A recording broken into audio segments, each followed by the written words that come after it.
Hello, it's fall and it's time to propagate those berries. So if you have boysenberries or blackberries or raspberries or loganberries or Marionberries or any other type of bramble type berry like rubus type berries, anything in the rubus genus, you'll know in the fall you'll have interesting looking developments on your primocanes. And I'm going to show you that so you can know how you can easily root those tips. And you probably already know this, and this does happen automatically, but you can tell by looking at it when it's time. I'm going to show you what that looks like. Okay, come join me in the chaos. All right, so these are brand new. I just planted them a couple months ago, and they're obviously exploding with growth because blackberries are crazy. These are actually boysenberries here. Those are Marionberries, but they all pretty much do the same thing. So let me show you what it looks like when it starts doing this. So when you get these long canes and they start touching the ground, you'll actually see a change happen. So if you look over here, you'll see like lots of leaves, normal looking leaves. And then once they sense the ground, once they start, I don't know if I'm not going to say they think, because you know they're not capable of thinking, but once they start sensing moisture near the ground, the leaf pattern changes.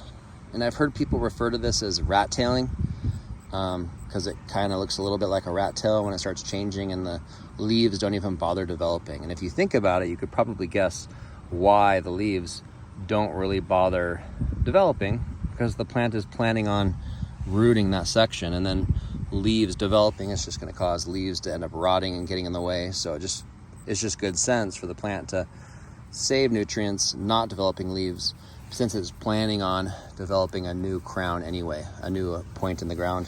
He thinks I want him to come here so I can pet him. You're such a cute dog. Okay, I need you to go though. Hey, go over there, go over there. Go over there. Good boy. All right, so those are resting on the ground, and I'm probably going to prepare the soil a little bit just so they'll have a nice place to root out. And I'll probably end up putting something there because my dog loves playing. He's very curious, and since he sees me in this spot right now, he's going to come later on and come investigate, and he's probably going to try to dig up whatever I do there. Since I'm going to bury those tips, that might end up destroying my work right here. So if you have a dog, keep that in mind. Know your dogs. I'll probably put up a little, put up some mesh right there just to protect that area. Pretty simple. I usually will take a shovel or a hoe or some other device, even a machete would work, and you're just going to clear the grass, make a little hole, and then just drop that in 2 or 3 inches into the ground. I've made the mistake of burying them too far, and then it just rots. So you don't really need to bury it more than maybe an inch or 2 inches maybe, just to make sure it's touching moisture. I think that's probably plenty for both of these. So I'll probably do one about there and one about there.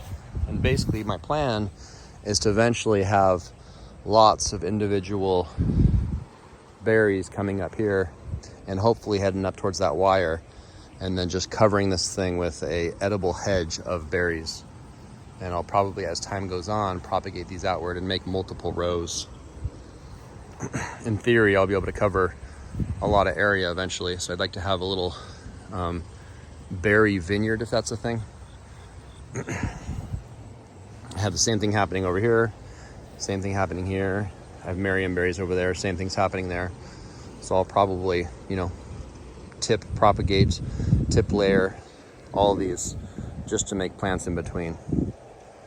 And that's kind of my strategy, is you can plant these things a good 10, 12 feet apart, because what's going to happen is the very same season, you're going to get these long primocanes, and you can just easily just tip layer them and fill in between with just as many vines as you could possibly want.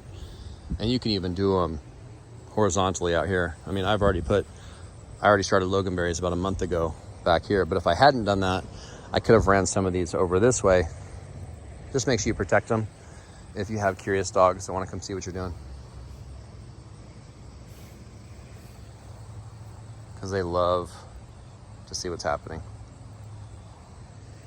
Especially Australian Shepherds, they just want a job. So a very easy method to propagate as many rubus as you want. Doesn't matter if it's boysenberries or blackberries or raspberries or loganberries or dewberries or anything in between. Pretty easy. All right, I hope that helps you. Hope you have an idea of what I'm talking about.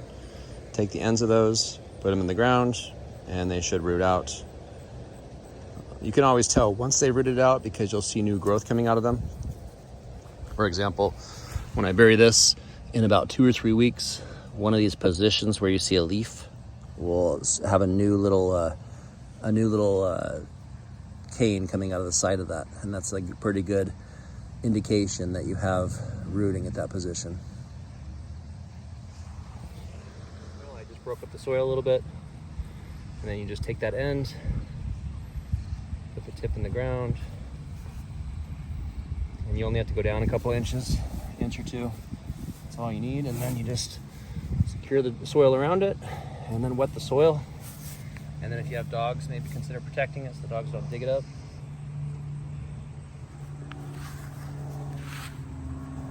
And decide if I want to go directly in. Let's go directly in right here.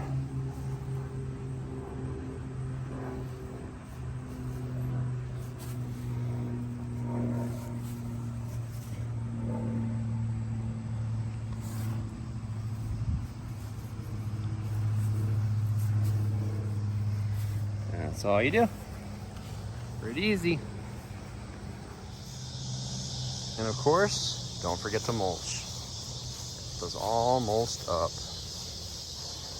So excited for all these berries.